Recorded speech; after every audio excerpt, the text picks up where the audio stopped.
My brother and I have always been close, even as adults. Before he got married, we would spend our weekends together. But as the years passed after his marriage, things changed. One day, when I assumed he was living happily, I received a shocking message from him. I'm being accused of an affair I know nothing about, and they're demanding compensation in divorce court. It seemed my earnest brother was being sued by his wife. Immediately, I rushed to his house. My name is Ava, a 31-year-old woman and lawyer. After graduating from law school, I began working at a prominent firm. The journey to where I am today was challenging, but I've managed to build a busy and fulfilling career. Despite my hectic schedule, I make time for my unique hobby, gaming. My brother Samuel, 5 years my senior, shares my love for gaming. He supported me during college and the bar exam, and we've remained close. As I established my career and continued enjoying games with Samuel, our gaming sessions became less frequent after his marriage last year. Then, one quiet weekend, Samuel called. "Hey, do you have a moment? I need some advice." This was unusual, as reliable Samuel rarely sought guidance. Surprised, I listened closely. "Recently, my wife has been acting strangely," he confided. "She often goes out and sometimes doesn't come home at night. I hope I'm just overthinking it." Samuel's wife, Charlotte, seemed friendly the few times I met her, but his concerns were alarming. While staying out late or going out isn't inherently wrong, it can be concerning if it's frequent and suggests potential relationship issues. Samuel turned to me, a lawyer, for potential solutions. However, without solid evidence, there wasn't much I could do from a legal standpoint. Involving a lawyer at this stage might escalate the situation without proof against his wife. "I understand your worry," I told him. "But without more information, it's hard to say. She could just be out having fun. If you're seriously concerned, our firm works with a detective agency. I can introduce you to them." Though there wasn't much I could do directly, I offered to connect him with a detective if he felt the need. "A detective, huh?" Samuel considered. "That could work. I'm swamped with work, so I can't investigate it myself." "I'll think it over," Samuel responded, sounding uncertain. Despite his hesitation, I sent the detective agency's information to his computer. "Let me know if you decide to hire them. I'll make the necessary arrangements," I assured him. "Thanks," Samuel replied with a sigh before ending the call. His demeanor seemed noticeably more somber, indicating the situation was more serious than I initially thought. Days turned into weeks, and Samuel neither contacted the detective nor reached out to me. I wondered whether he was too busy or if things had settled down with Charlotte. Eventually, I decided to check in with him. "Samuel, how are things? Any updates on the situation with Charlotte? It doesn't seem like you've reached out to the detective."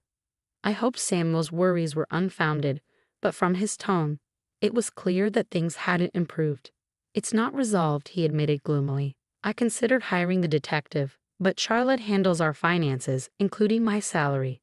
I can't afford the fees."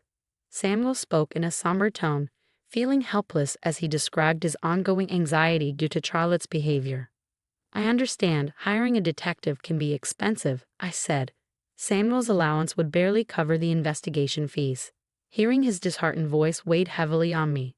"All right, let me see what I can do to help you." "Don't worry, Samuel. I owe you for everything you've done for me."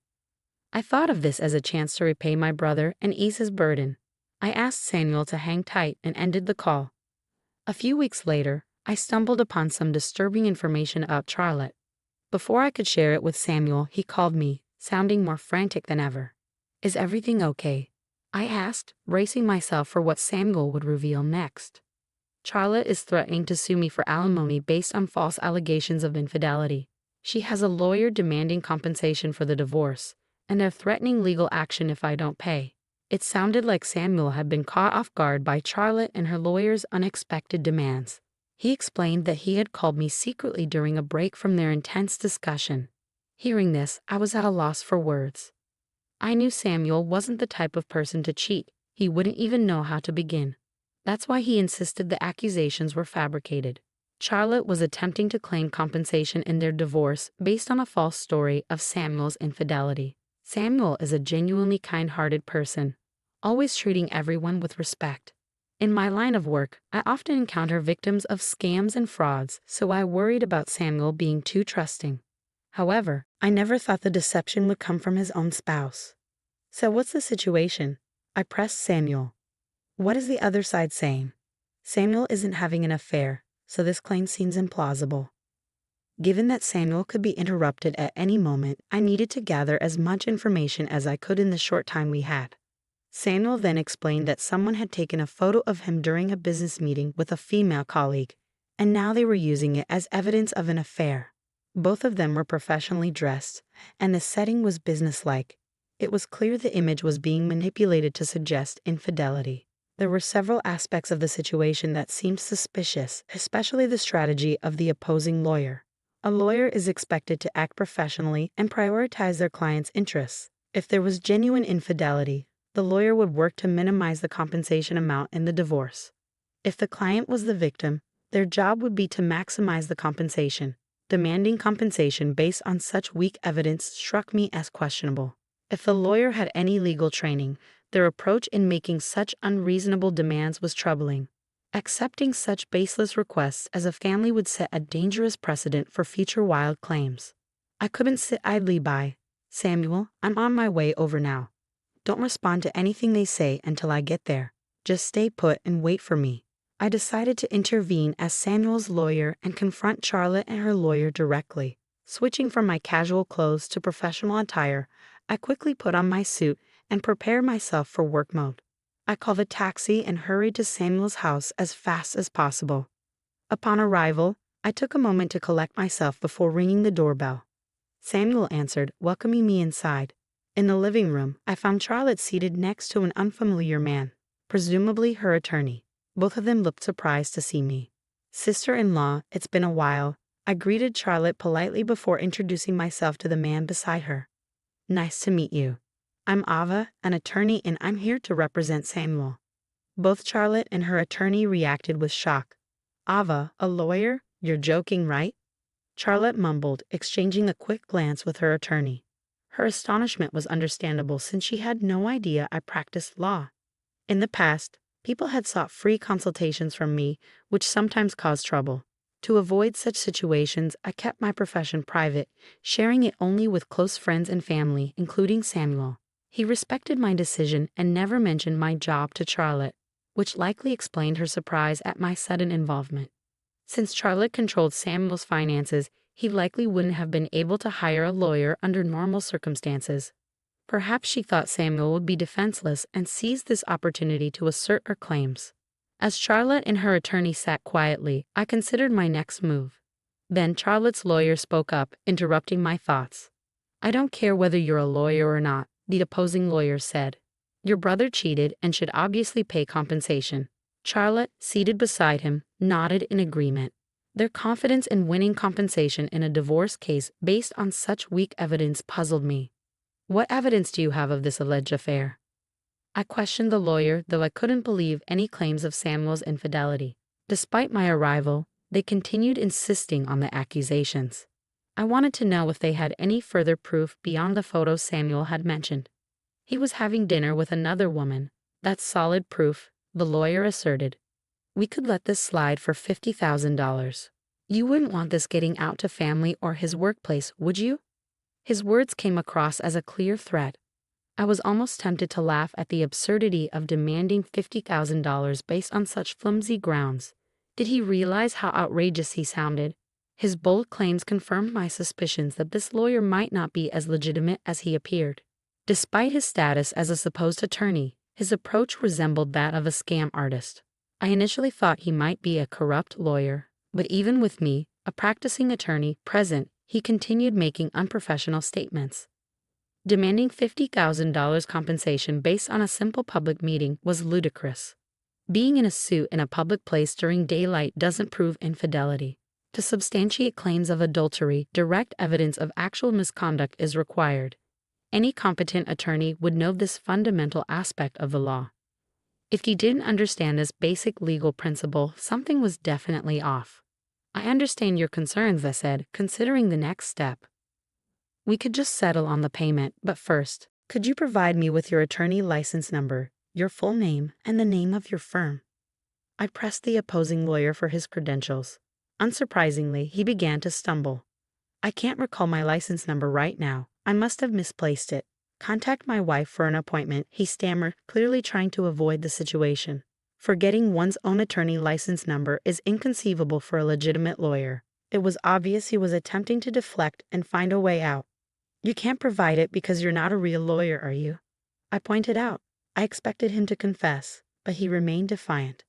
That's ridiculous. I could sue you for defamation, he retorted. I couldn't help but chuckle. Go ahead if you must. If you're genuine, you would have no reason to hide your identity. Plus, a reputable attorney wouldn't threaten to sue over such a minor issue. I replied with a smirk, leaving him speechless. The tables had turned and both Charlotte and the imposter attorney appeared defeated. The ball is in my court now, Mr. Fake Attorney, I said. Aren't you actually Logan, my sister-in-law's former classmate? You work in sales, don't you? At this, both of them looked up, clearly shocked. Samuel, who had been quietly observing the exchange, watched the scene unfold. The exchange left those around me in shock. You're not an attorney, I began. You're actually my sister-in-law's affair partner. Samuel wasn't the one having the affair. It was you two, wasn't it? I looked at Charlotte, who appeared taken aback by my revelation. The sudden appearance of an informed attorney must have been unsettling. After consulting with Samuel and learning he couldn't afford an investigation, I took matters into my own hands. I couldn't bear to see Samuel so distraught, so I looked into the situation myself and discovered Charlotte's affair. I had collected evidence, including the identity of the man she was seeing. When I arrived at the house and saw Charlotte with the man next to her, I realized he was the same person mentioned in my findings. The man posing as Charlotte's lawyer was actually her affair partner. I let them know I had ample evidence of Charlotte's infidelity and reminded them that Charlotte and her partner would be the ones facing consequences. So, are you still planning to claim compensation from Samuel? I asked, watching as both Charlotte and Logan silently shook their heads. I'm so sorry. I never meant for any of this to happen. Please forgive me, Charlotte said, her voice full of regret. Realizing she would be held accountable, her tone shifted to one of remorse. Logan, observing her change in demeanor, gave a slight nod. Charlotte then spoke about the fabricated affair, explaining that Logan had expressed a desire to marry her, and she had felt the same. They conspired to manufacture an affair to hasten the divorce and seek financial compensation. It was astonishing how someone could conceive of and attempt such a scheme. Samuel, who had been silent up to this point, finally spoke. You betray someone and then try to frame them for a crime. Do you think just apologizing will make it right? I've always trusted you as my wife. Be ready to face the consequences of your actions. His words were calm but carried a palpable anger toward Charlotte. I added, you may not realize it, but pretending to be a lawyer without a license is a serious crime. You could face jail time or significant fines. Logan, you're implicated as well. There's no avoiding the consequences. Hearing this, both of their faces turned pale. They had not anticipated the gravity of the situation. In a desperate tone, Charlotte repeated, I'm so sorry. Please forgive me. I didn't know. I sincerely apologize. Logan quickly got up from his chair and deeply apologized. I'm truly sorry. We didn't think it through. Please forgive us. Their fervent apologies were a stark contrast to their earlier demands, making the situation appear all the more foolish. I don't care what happens to the two of you. I'm reporting this, Samuel declared. It's often said that the kindest people harbor the fiercest anger, and Samuel wasted no time in making his report. Ignoring their pleas, he contacted the authorities. In the end, both Logan and Charlotte were arrested and faced prison time. Samuel and Charlotte divorced, and the settlement from the divorce took care of any remaining financial matters. They agreed to have no further contact with each other. Charlotte was left with no defense, reduced to tears. They had tried to benefit by deceiving and falsely accusing others, only to face the consequences of their actions. Regret now was too little, too late, but one could only hope they would learn from their mistakes. After the divorce, Samuel seemed to regain his old spirit. Since getting married, Samuel had put aside online gaming, but now he began enjoying it again together. After the divorce, Samuel moved out of the room he shared with Charlotte and started fresh in a new place. This allowed him to shift his feelings and embark on a new chapter. For a time, he appeared to have lost trust in others and kept his distance. But recently, I've noticed him slowly reconnecting with friends for meals and social activities. Once Samuel is feeling more settled, I plan to introduce him to some of my trustworthy friends. More than anything, after all he's been through, I want Samuel to find happiness.